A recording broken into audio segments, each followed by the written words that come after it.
then why does your automated system not know that? Why wouldn't you program that in?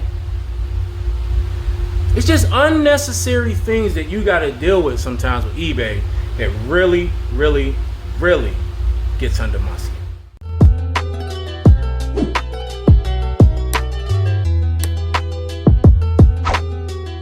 What's up, everybody, and welcome back to the channel. My name is Ed, and this is Hustle and Grow. If this is your first time here, thank you for watching. And I want to say now, and I apologize for the fan noise in the background, but it's warm in here and I am not turning it off, so hopefully it is not too annoying for y'all, so just bear with me through this, please. Anyway, I sell on Walmart, Amazon, and eBay, and yeah, I've been doing this full time for going on three and a half years now. So today, man, look, it's been a long week. I just want to say, y'all, today's Friday. For everybody out there, stay focused. I've had a long week. I had planned on making 2 more videos this week. I think I did one Monday, and I had plans to do 2 more. I'm barely getting this one done. I got vehicle problems, and I don't know why. It seems like when something happens with one vehicle, something happens with the other one. So I got a I've been trying to figure out what's going on with my Jeep. It's been making that humming, clicking sound, right? So initially I thought it was the wheel bearings, front wheel bearings.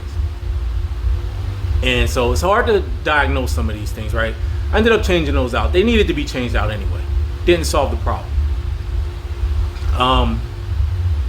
Then I took it back to the shop and we kind of figured out a little bit of a serendipitous type of thing, right? He ended up taking off the front drive shaft, and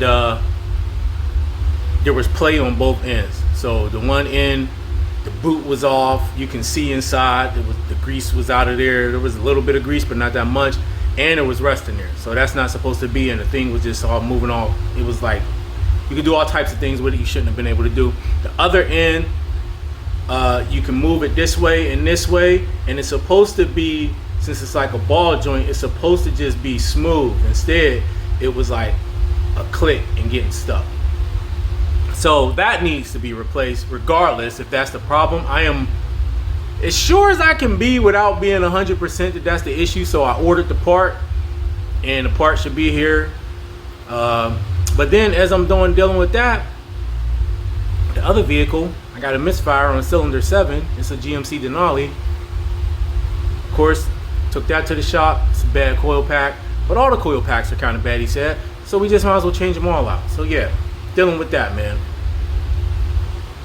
Some of the money that I'm using for all of this nonsense is money that I got from selling older inventory. Hey, listen, am I the only one who thinks that when you have inventory that's set for a long time, right, and you kind of like ain't done nothing with it, you still making money, and you finally sell it, am I the only one that looks like that, look at that as like free money?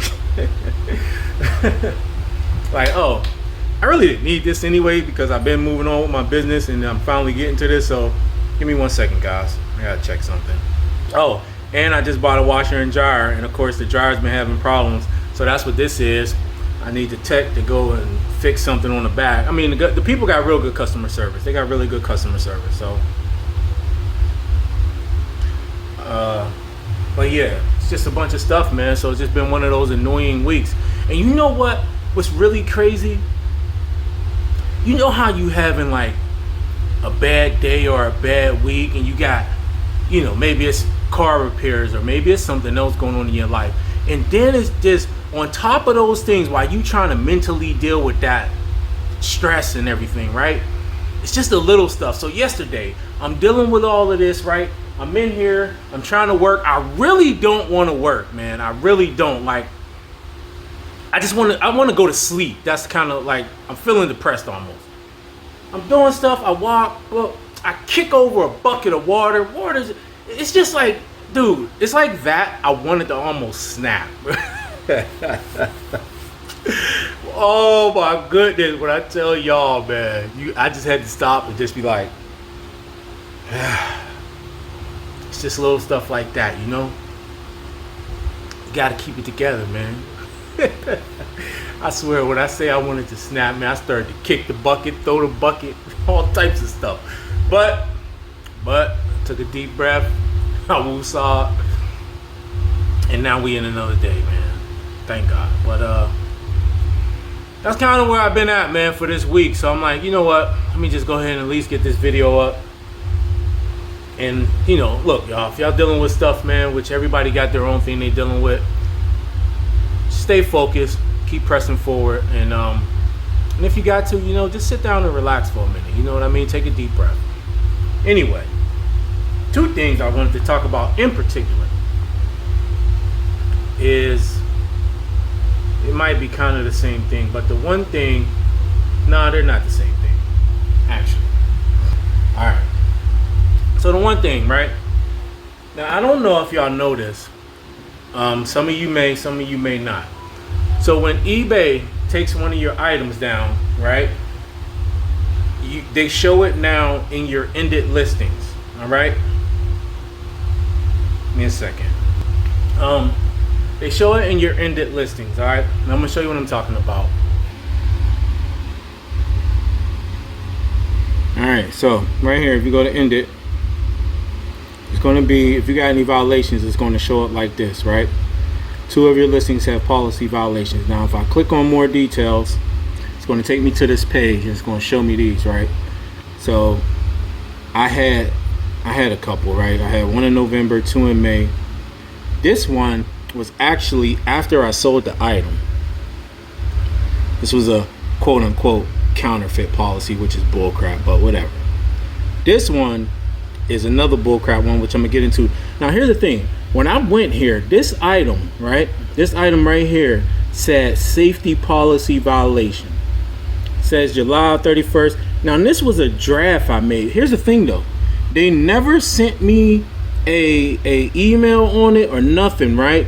Now, when I click view details, there's really nothing here, but there was really nothing here before. And the reason there's nothing there now is because I deleted it. I'm gonna show y'all what it is. It's this hairbrush right here. It's this hairbrush, right? And the reason I took it down, because I was gonna just let it go live to see what happens. But I'm like, it's just this. That's it. I just figured I'm gonna just give it to my wife and stepdaughter. They can use it. It works. But it was in here as a violation, as a policy violation for product safety policy. But there was nothing on the more info, and I never got an email. So I don't know if they were gonna wait till it go live. But either way, I deleted it because I'm gonna just give it to them. I don't know what was going on with that, but I want to get to this one. Okay, this is different. Now, okay, this is the listing. It was for 2 of them. So underneath, it says you can end listing or start appeal. This is what I wanted to show y'all. So I started an appeal, even though, despite the fact, mind you, okay, I already had called and talked to a rep about this when it had first happened.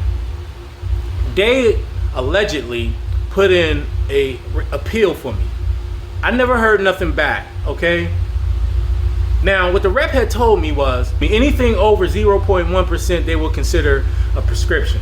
But it's not. Even the rep was like, well, it's at 0.1, so it should be good. I'm like, yeah, but why they take it down? Of course, he goes to the automated thing, right, as an excuse. So I'm like, all right, that don't make no sense, man. So here's what I did when I finally, and I never even thought to like follow through on this until today. So I never knew this page existed. So I started the appeal process.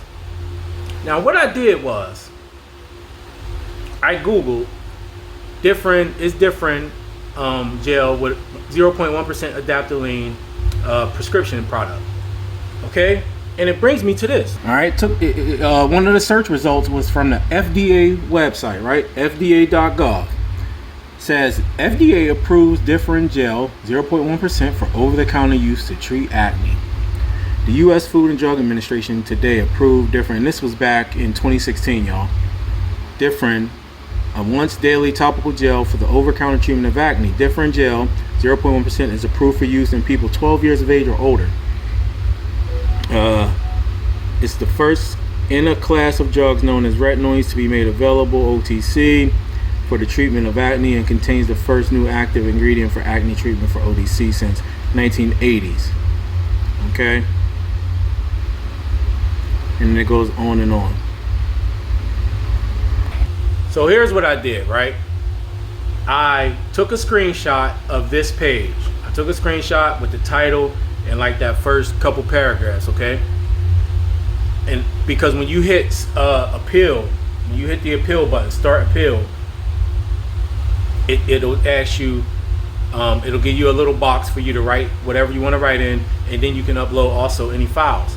So I took that screenshot, I uploaded that screenshot, and I also, in the box, in the text box, in addition to writing my statement, you know, making my case, I provided the link to that site. Now, I don't know if anything's going to come of it, and if I'll win the appeal, I will definitely let you guys know. But if you have an item taken down, and if it's worth appealing, you know, this is how you go about the appeal, because a lot of times you may not get nowhere on the phone. I mean, if you can call, still call, but I don't trust those calls. Sometimes they'll tell you you can list something, and then you list it, you get another violation, right? These specifically, I have not relisted, and I'm actually putting up on Mercari, and we'll see what happens over there. Sometimes they take stuff down too. But however, this isn't a prescription item, and this is what gets me with eBay sometimes. First of all, you know, the whole blow dryer thing, like what about that is a safety issue?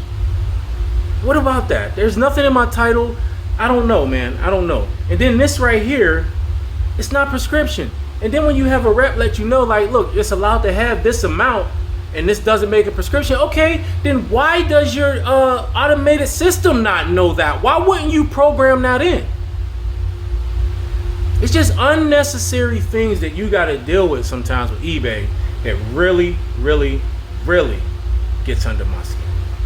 But if you guys don't know, that's how you can see a listing that's been taken down. Remember back in the day, eBay used to just delete everything. You couldn't find the item if it was in your inventory, and you got a lot of items. Good luck finding that one. You might run across it one day when you're going through other stuff looking for it, right?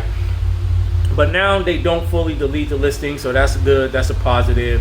You can go back and actually still see the listing and the SKU, and you can be able to find your item. But there's also a way to appeal it manually without having to try to get somebody on the phone. Look, I don't know what'll happen. Technically, according to their own rules, this should not be a violation. I should be able to list it, but we'll see what happens. We'll see what happens. And I definitely don't want to relist it and get my second one in only 2 months. Eventually, they usually fall off, but I think it takes about 6 months plus, if they still do that even, but we'll see. And then the other thing I was thinking about was, and I made a video about this. I don't know if the video, I can't remember if it was specifically on this topic or if this was part of a few different topics, talking about item conditions and things like that, okay? One of the things I noticed is that people get a lot of, or people complain a lot of times about negative feedback, getting returns, so on and so forth. And a lot of times, when you ask questions and you probe a little further, or if you can get some more facts out of them, a lot of times you can see that the negative feedback was actually their own fault. And I'm gonna tell you why. It has to do with item conditions, okay? And if you gotta be very careful. You gotta be very careful, because number one, I've ordered things from eBay that was considered open box, and guys, an open box item should still be new. I'm gonna show y'all something, okay? I'm gonna show y'all something, or I'm gonna tell y'all something. I ain't gonna show it because I ain't. But let's just say, for instance, let's say I'm listing. I'm gonna open up this. Say I'm listing some clippers, okay? Now, for those clippers, I'm gonna have the option to list as new, open box, refurbished, used, or for parts, right? Now, new is new. We know what new is. But the two conditions I want to focus on is open box and used, okay? Now for open box, it says an item in excellent new condition with no wear. All right, that's first and foremost. Has to be in excellent new condition with no wear. The next thing is this. The item may be missing the original packaging or protective wrapping, or may be in the original package but not sealed. That's okay. The box or package doesn't have to be perfect, and it doesn't necessarily have to be in the original packaging. But here's where you can get caught up. The item includes original accessories. Okay, it says it may be a factory second. The accessories part. Now look, I've gotten myself in trouble before listing items that are clearly new and not used, but didn't have everything. And so I would list it as open box, but missing, maybe one specific thing or something like that. Here's the thing. I've gotten negative feedback that wasn't removed, and I've even had returns, and of course not as described. They're right. The customer is right. Look, and this is what scammers look for, y'all.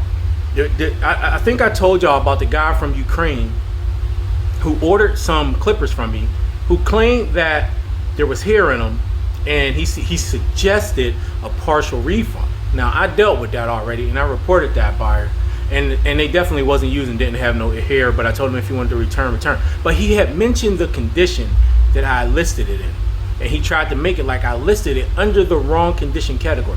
So when you got the scammers, this is what they look for. A large portion of y'all eBay sellers are listing things in the wrong condition.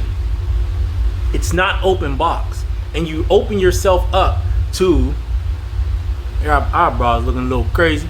You open yourself up to negative feedback and or a return for an INAD, item not as described.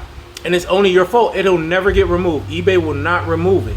If you list, let's say, let me see if I got something sitting around me. All right, let's just use this again.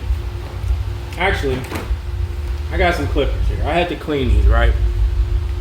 These are wall clippers, right? I had to clean these because the oil thing in there opened up and got over everything. Now, I actually had 3 sets of those. Both sets had everything in them. One of the bags that held the guards was sealed still. The other wasn't. Now, I listed those both under the used only because I saw a little bit of hair, and I'm like, all right, I ain't gonna deal with it. So I just listed them as used. Technically though, besides the hair, those would be considered open box. Now let's just say something as small as this brush was missing, okay? But there was no hair. They looked brand spanking new, no hair under the blades, nothing else, but just that brush was missing, and you list that as open box. Well, guess what? A scammer buyer, somebody who's looking for a partial, can either one, put in for a return and say item not as described, it's missing, and you won't, and leave you negative feedback. That feedback's not getting removed, and you on hook for the INAD. And honestly, a lot of people might get mad. A lot of people might be upset, like, hey, this dude a lot of people will be upset, but at the end of the day, something like that, you got to try to make that right with the buyer. Like, hey man, my back, I didn't know that was missing. But the fact of the matter is, and I can tell by a lot of feedback and by a lot of comments in the groups, some people, despite knowing that thing was missing, or even if you didn't and you missed it, you on a hook for that. That's not the buyer's fault. You listed that in the open box condition, which means you're pretty much guaranteeing that any accessories that item is supposed to come with are present. That's the main thing, guys. The accessories have to be present. The item can be brand spanking new, everything else considered, but if it's missing anything, even an instruction booklet, you can't list it as open box unless you want to leave yourself open to negative feedback or INAD. I'm just telling y'all. Now, used says an item that's been used previously. Item may have some signs of cosmetic wear, but fully operational and functions as intended. Okay, so I mean, used is used. So, and I know why people want to use the open box, because using used as opposed to open box will divide you the item. However, do you want to take that chance? Look, I used to. I ain't even going to front to y'all like I didn't. I used to do the open box thing and just take the chance, right? I ain't going to lie. Because I'm like, well, it's new. So if it didn't have an instruction booklet, I wouldn't do it and not put in a listing that the item was missing something, right? I would still put in a listing if the brush was missing. Brand new, everything is new, but it's missing the brush. And I would do that. But honestly, man, at this point, I ain't even doing it no more. If it's missing something, I even told the person who helps me out. I said, look, when you listening, if it's missing anything, just put it in the used category. Look, at the end of the day, the person will get it and they'll be like, oh man, this is brand new. And I'll get feedback. I'll get positive feedback and not negative feedback, right? But I don't want to leave myself on the hook for the negative feedback, and I don't want to leave myself on the hook for the INAD. Worst case scenario, if I list it as used, they get it. Maybe it don't work. I don't know. That's unlikely because I test them all and I test everything, but it's kind of hard. I mean, they could put it in, right, as something like item not as described. I mean, but you have a chance to actually appeal that if you list it. And that's the other thing, is like, you're not winning an appeal if you listed it as open box, but something like that is missing, or you neglected to list it appropriately. But under the used condition, if they do return it and they use something that will constitute an INAD for you, it's a lot more likely that you can win that appeal. Okay, so, but there's also another thing, right? And this one is under, now me specifically, of course, I sell a lot of health and beauty, but so under the beauty stuff, right, we're going to have two conditions. All right, give me a second. You're going to have new and new other. Okay, let me see.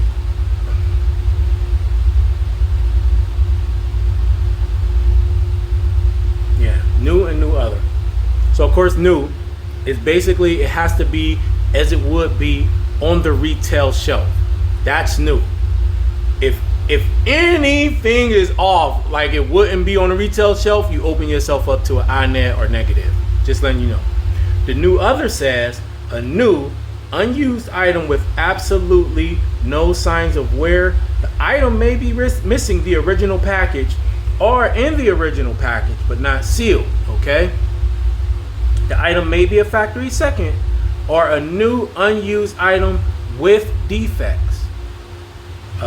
See the seller's listing for full details. So if you're selling, and I've seen sellers do this.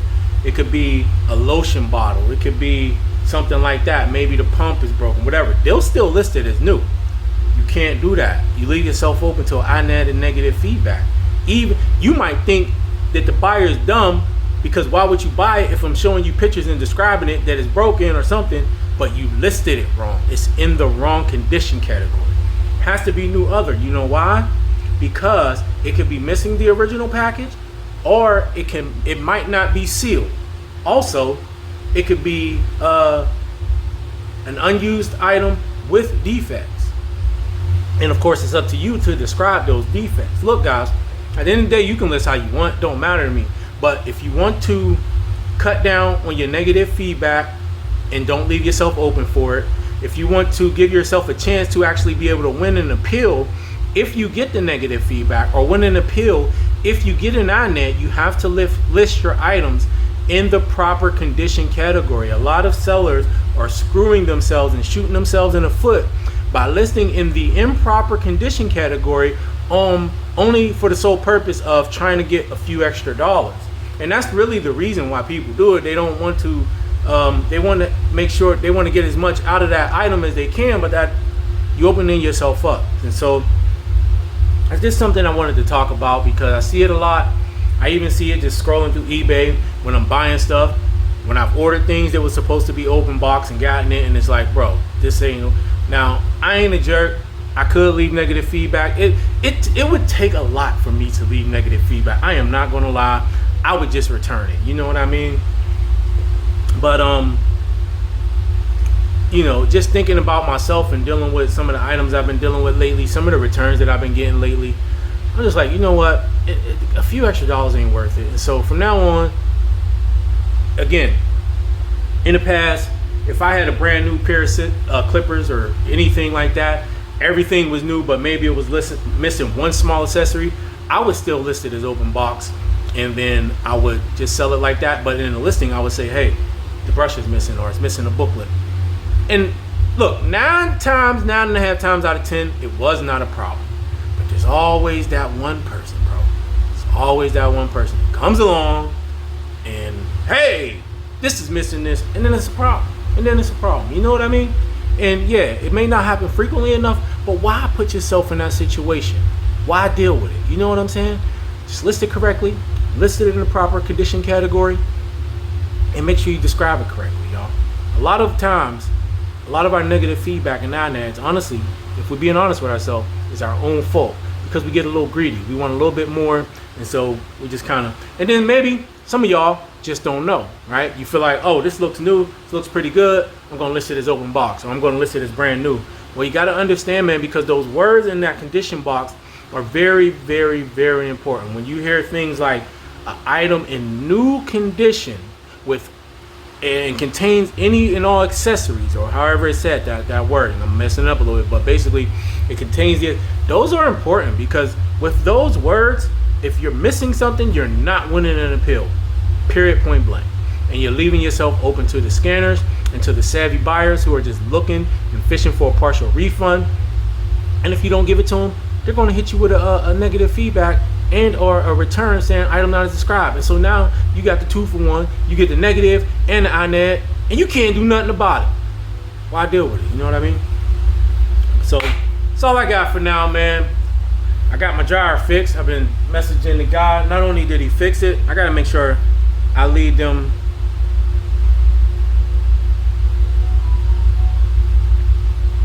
This guy went above and beyond. Okay, so I got a gently used set, right? It's about $600, washer and dryer. It did come with a warranty, plus they got a tech that if anything happens. So I did have some hiccups with the dryer as far as like it works and everything, but the cord and then like the vent, let them know. They came right out, and not only did he fix the vent, you know, the exhaust vent, he gave me an extra part that goes up like that, which I didn't have, and he hooked this up to the outside, right? I didn't ask him to do all that, and he did it anyway. So I am going to make sure I go back to their Facebook page, and you know, because they got a Facebook page, I'm going to let the Facebook page know about this great experience in customer service.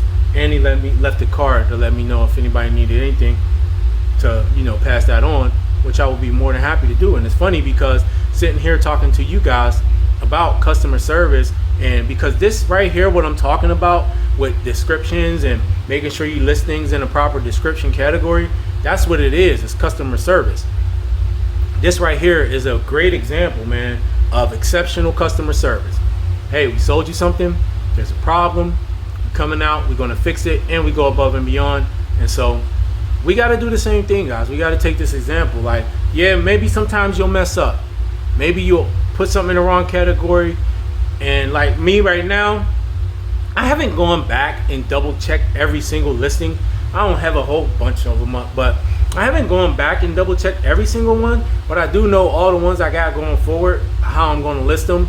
And if it means I have to take a little bit less, I'm gonna take a little bit less. If anything, I'll be over delivering, the customer will be happy, and there's more of a chance I'll get positive feedback. And then if I do get that occasional difficult buyer, right, I have more of a chance of winning an appeal if I do get a negative, if I do have an issue with them just, you know, giving me an INAD trying to for a reason that's not necessarily wrong, right? Because I put it in a proper condition category, and also I described it properly. That's the main thing. Putting it in a proper condition category, and then describing it, and make sure you got pictures. Those are the 3 keys to to either avoiding negative feedbacks or INADs, or if you get them, to giving yourself a chance to winning any and all appeals, right? So I hope that helps somebody out, man. That's all I got for y'all right now. Depending on what I got going on this weekend, I might do one more video.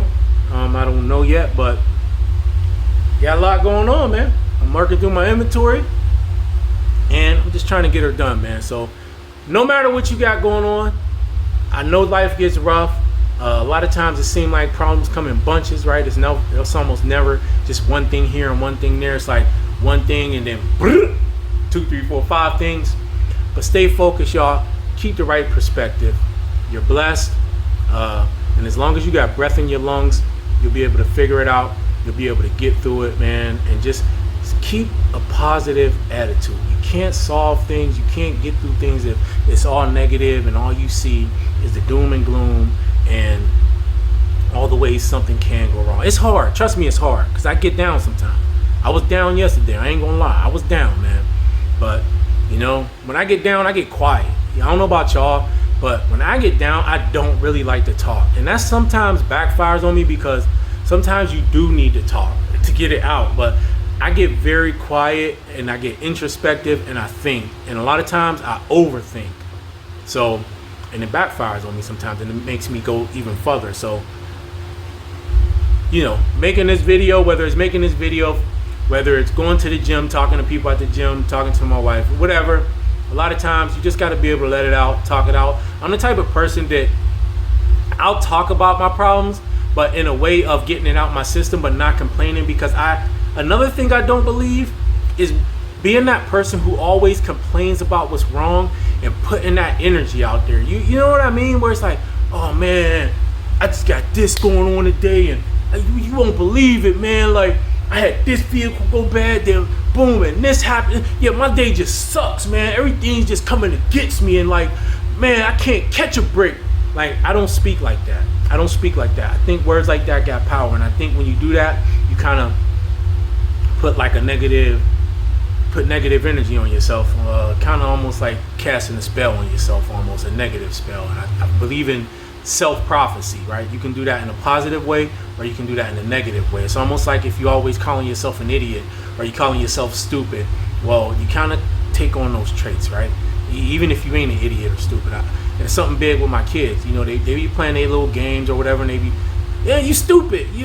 I tell, hey, that's for me, that's almost worse than cussing. Saying something like the SHIT or damn or something, right? Like I take that serious, because I don't want those words. Those words have power. So guys, be careful of the words that you speak. Be careful of the people around you, man, that always complain and speak, because that negative energy can get a hold on you, and it causes you to become anxious. Like, y'all know what I mean. You've been around that person. It's like, oh man, here come this person again. Like, they make me depressed, like, listening to their nonsense. You know what I'm saying? That's why you gotta be careful of the content you watch. But anyway, I digress. That's it. Make sure you hit the like button. Subscribe to the channel if you ain't already subscribed, and stay positive, stay focused, recheck your conditions, and put yourself in the best position to win. And also making sure you absolutely provide the highest level of customer service possible to your customers. All right, check y'all out on the next one.